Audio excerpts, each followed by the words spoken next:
Em Gashakuta existe uma série de Jinkis poderosas, um tipo de objeto especial que foram passados de mão em mão até chegar nos seus usuários atuais.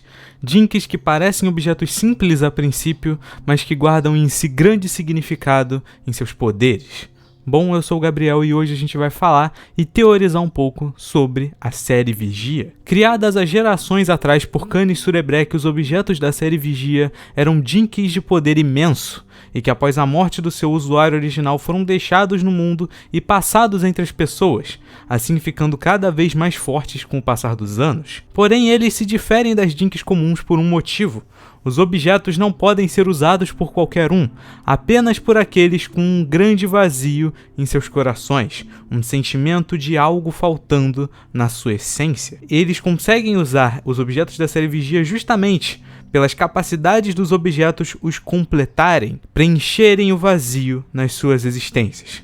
Se alguém que não tiver algum tipo de vazio em si tentar usar o objeto da série Vigia vai sobrecarregar a consciência dessa pessoa, a induzindo à loucura quase imediatamente, como nós vimos acontecer brevemente com o Folo durante o arco do Corretor de Informações, por exemplo. A grande questão aqui é que a autora trabalha esse conceito muito bem.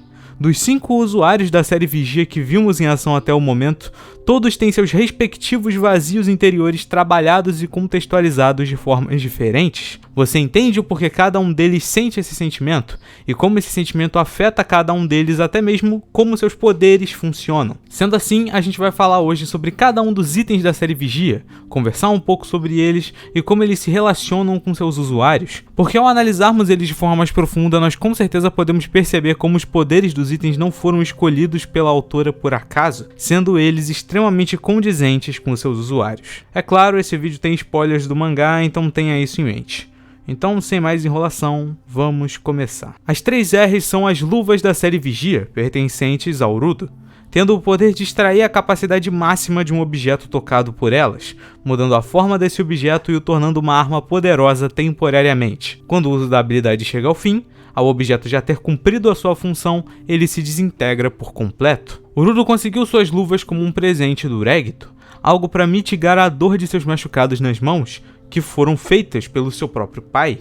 Por isso, quando ele usa as luvas, isso é algo que preenche o vazio na sua existência. Esse poder diz muito a respeito do personagem do Urudo, alguém que é capaz de enxergar valor material e sentimental dos objetos jogados no lixo, quase que como uma empatia. Porém, no entanto, Urudo demonstra muita dificuldade em fazer isso com pessoas, justamente pela sua grande falta de tato social, não sabendo o que falar ou como se portar em diversas situações.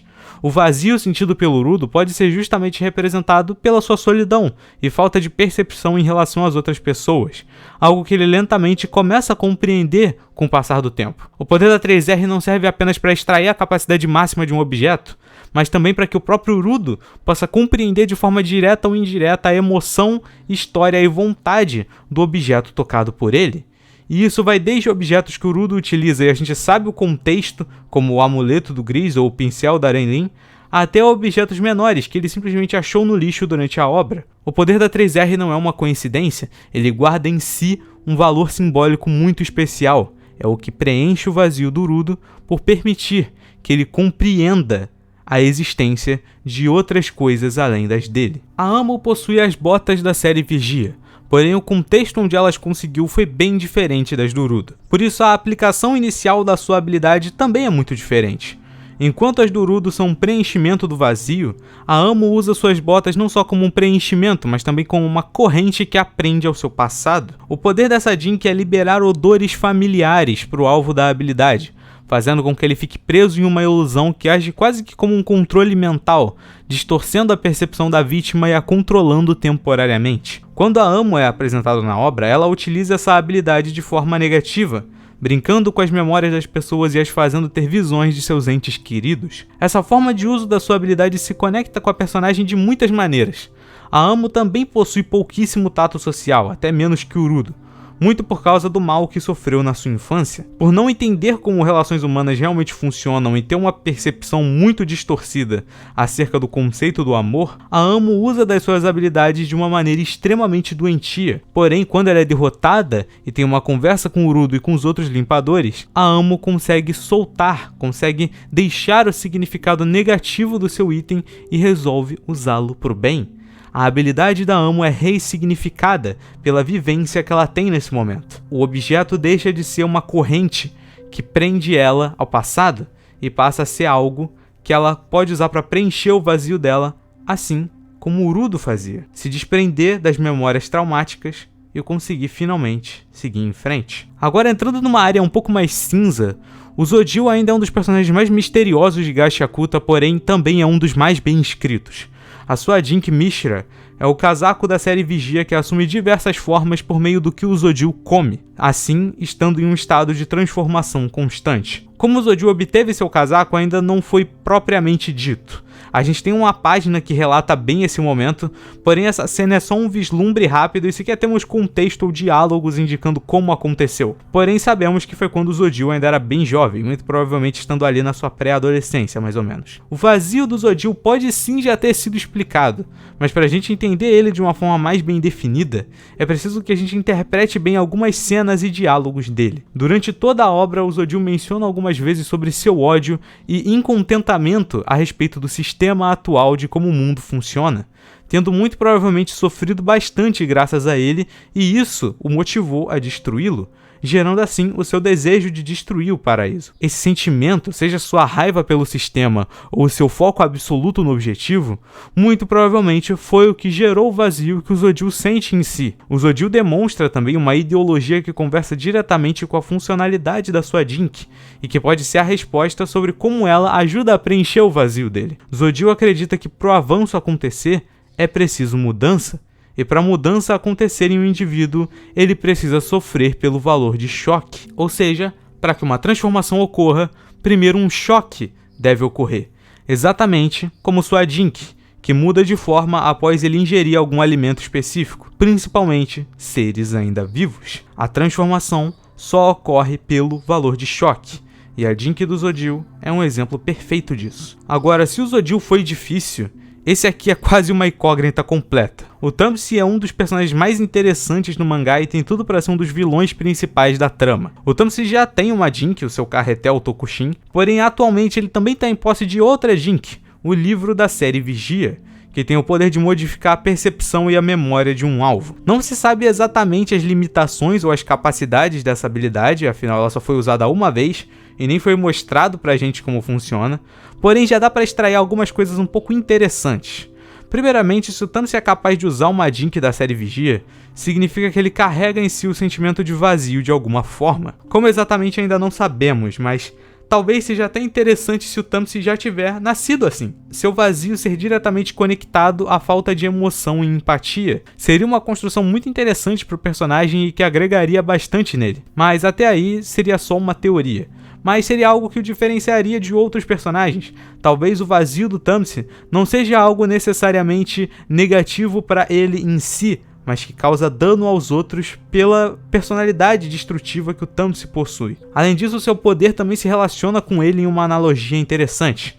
O Tamsi poder alterar a memória de um alvo usando o poder do livro remete diretamente à sua natureza, onde ele mesmo se descreve como mentiroso e manipulador, o que também novamente combinaria, caso a hipótese dele ser vazio de empatia seja realmente verdadeira. Infelizmente, a sessão sobre o livro é a mais curta do vídeo porque é difícil saber exatamente o que é o livro da série Vigia. Se o Tamsi foi até o Regito apenas para roubá-lo, ou se ele desejava matar o Regito em si, ou até mesmo como ele aprendeu a utilizar a arma ou extensão máxima dos seus poderes, nada disso nos foi respondido até o momento que eu tô gravando esse vídeo. Mas o livro é algo importante para a trama e que com certeza a gente vai ter mais informações no futuro. Eu inclusive acho que é até possível que o Tamsi termine a obra usando apenas o livro e deixando de usar a Tokushin como arma principal. Mas esse é algo que a gente vai descobrir mais pra frente no mangá. E por fim, o mais recente apresentado no mangá, Gauntless, possui o colar da série Vigia, um objeto que o permite usar de seu próprio sangue para a criação dos Chokers, objetos de comunicação que conectam pessoas através de seu sangue e permitem comunicação a longas distâncias. Se você está acompanhando o mangá de Gashakuta atualmente, você sabe que a história do Gauntless está sendo uma agradável surpresa. Isso porque a explicação sobre o vazio que ele tem veio de uma forma extremamente bem feita e que também se difere de todos os outros até o momento. O Gauntless possui uma saúde frágil e uma doença em seu coração. Sua condição é hereditária e seus dias no mundo sempre foram contados. O Gauntless queria se sentir como os outros e sentia raiva por isso. Foi essa raiva que lentamente o fez perder o apreço pela própria vida e pelos laços com as outras pessoas. E isso originou o vazio que ele sente no seu coração. A gente tem ali uma apresentação breve de uma conversa que o Gauntless teve com o pai dele, que foi quem deu o colar para ele, e o pai dele, que sofria da mesma doença, citou que aquele colar foi um presente da família Surebrek há muito tempo atrás e que ajudava eles a conter, a preencher esse sentimento ruim que todos eles sentiam por causa das condições deles. Tudo isso muda, porém, quando ele conhece a Lily. Esse sentimento começa a mudar. Ele achou alguém com quem se portar e foi esse sentimento que despertou ele como Giver. O sentimento de querer ouvir o que a Lily tinha a dizer, independente do quão longe eles estivessem um do outro. É um contexto simples, mas que já explica por si só como a Jink funciona e como o sentimento do vazio do Gauntless foi preenchido graças à sua Jink, complementando muito bem tudo o que foi dito a respeito de todos os outros itens da série Vigia. Eu gostaria de encerrar apenas dizendo que existe uma teoria de que os itens da série Vigia representariam os 5 sentidos. As luvas do Urudo sendo o tato, as botas da Amo o olfato, o casaco do Zodil o paladar, o livro do Tamsi a visão e o colar do Gauntless a audição. Isso faz muito sentido e é uma boa teoria, porém o que me entristece nela é que se isso de fato for verdade, significa que a gente muito provavelmente já viu todos os itens da série Vigia, a não ser que a autora brinque com o conceito de um 6º sentido, o que é possível, mas não sei se provável. Eu digo que isso é triste porque eu adoraria que a gente visse vários outros objetos pertencentes à série Vigia, embora 5 também já seja um número ok, mas eu acho que a série Vigia é um elemento narrativo muito interessante e que pode ser explorado ainda de muitas maneiras. Existem muitas outras formas de você representar um vazio emocional em um indivíduo. Então eu acho que a autora poderia sim colocar mais itens da série Vigia e mais personagens utilizando esses itens aos poucos. Como eu já disse algumas vezes aqui no canal, Gashakuta é um mangá que usa bastante de seus mistérios, e com a série Vigia não é diferente. Por isso, até a data que eu tô gravando esse vídeo, nós ainda temos muitas perguntas a respeito da série Vigia. Como, por exemplo, qual foi o contexto da sua criação? O que acontece quando todos os objetos são reunidos em um único portador? Por que elas têm o nome de série Vigia? E principalmente, o que exatamente aconteceu com o Canis Surebrek? Bom, todos esses mistérios ainda permanecem sem resposta, mas no futuro, quando todas essas informações forem reveladas, eu com certeza vou fazer uma parte 2 desse vídeo. Mas por hoje é isso. Deixa o like, se inscreve até o próximo vídeo e falou!